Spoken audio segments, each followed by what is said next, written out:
Oi pessoal, hoje a gente vai tratar, como a gente já veio falando aqui sobre todo o processo da evolução vegetal, a gente agora concentrou nas angiospermas, a gente já conversou sobre as flores, agora a gente vai falar um pouquinho, falando sobre as flores no geral, vamos falar um pouco mais específico agora de algumas partes da planta. Então a partir de agora a gente vai ter várias aulas, a gente vai estar falando das partes da planta aí.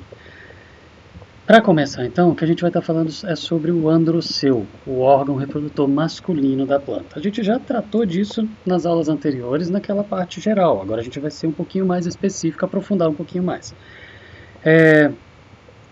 Então, o aparelho reprodutor masculino da planta, não o gameta, mas o aparelho reprodutor masculino da planta, é o androceu, é o estame da flor.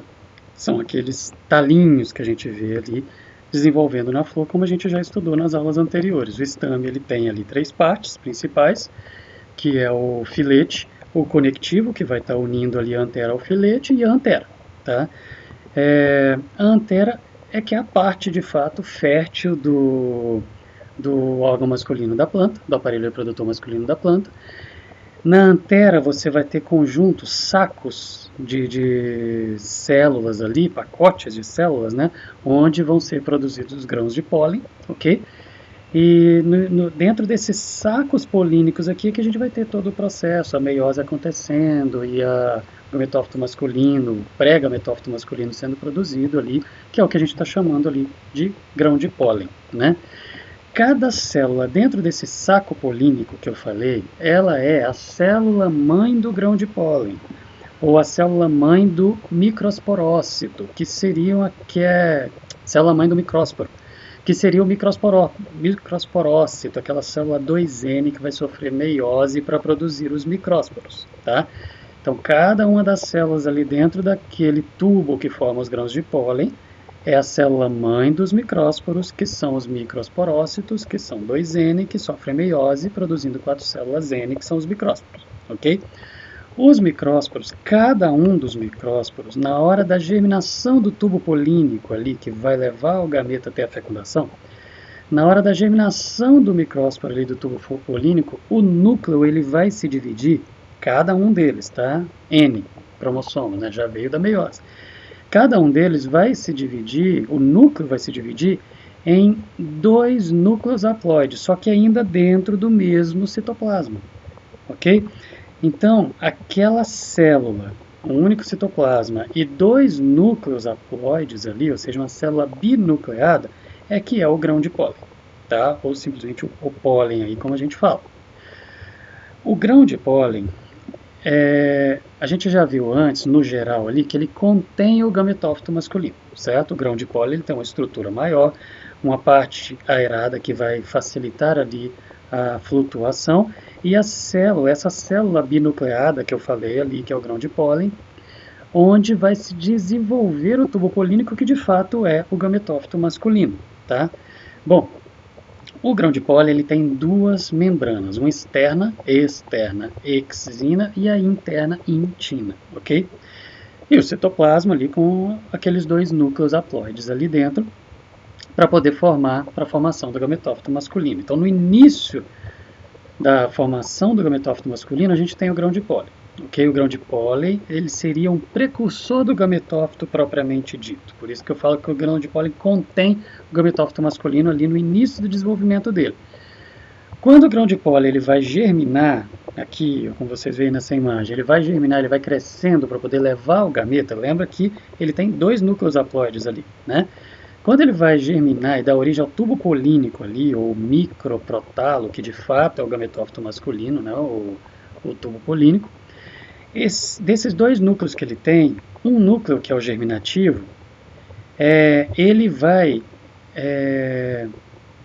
sofrer um processo de mitose e ele vai produzir os 2 núcleos espermáticos, como a gente falou lá naquela aula, onde a gente estava tratando de forma genérica. Os núcleos espermáticos que são produzidos por mitose dentro do tubo polínico é que são de fato os gametas masculinos, tá?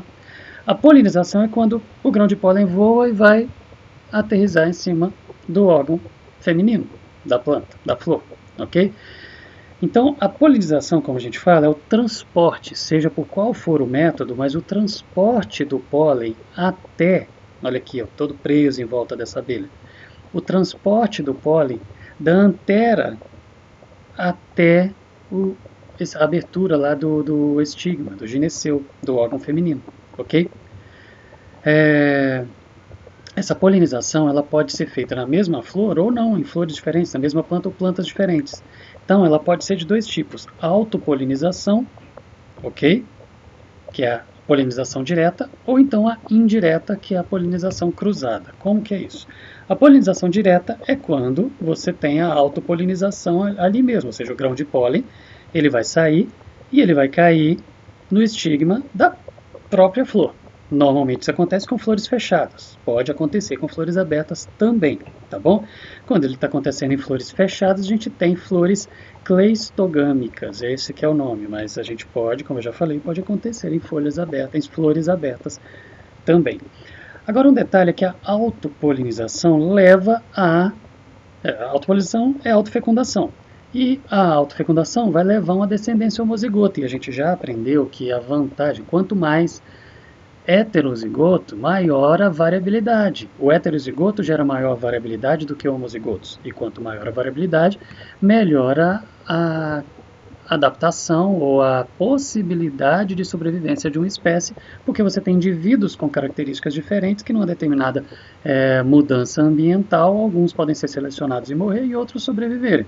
Então, é necessário que exista uma variabilidade grande. Por causa disso, então, as flores, elas acabam dificultando, criando algumas estratégias, alguns mecanismos para poder dificultar a autopolinização ou a autofecundação, para poder diminuir o número de homozigotos e aumentar o número de heterozigotos. Quais são essas estratégias? A primeira delas é a dicogamia, que é o quê? É o amadurecimento dos órgãos em momentos diferentes, o masculino e o feminino. Os órgãos reprodutores vão amadurecer em momentos diferentes, portanto, vão dificultar a fecundação, a autofecundação ou autopolinização. É possível que ainda assim aconteça a autopolinização, mas só que ela está criando uma estratégia para dificultar, porque esse amadurecimento em momentos diferentes normalmente não é tão longo, tão distante um momento do outro. Então você pode até ter ainda a autopolinização, mas isso vai ser dificultado pela estratégia de dicogamia, ok? Você tem a dicogamia de duas formas, a protandria, que vem de andro, ou seja, de androceu, onde primeiro vai amadurecer o gametófito, vai amadurecer o órgão masculino e depois o feminino. Ou então a protoginia, de gineceu, que primeiro vai amadurecer o órgão feminino e depois o masculino. Tá? Uma outra estratégia é a dioicia, vem da palavra dioicos. O que significa isso? Você vai ter uma planta masculina e uma planta feminina separados. E aí você naturalmente vai favorecer a polinização cruzada, não na mesma flor, ok? Outra estratégia seria a heterostilia, que é o que? Você ter tamanhos diferentes dos filetes e dos estiletes, um do órgão masculino e outro do órgão feminino.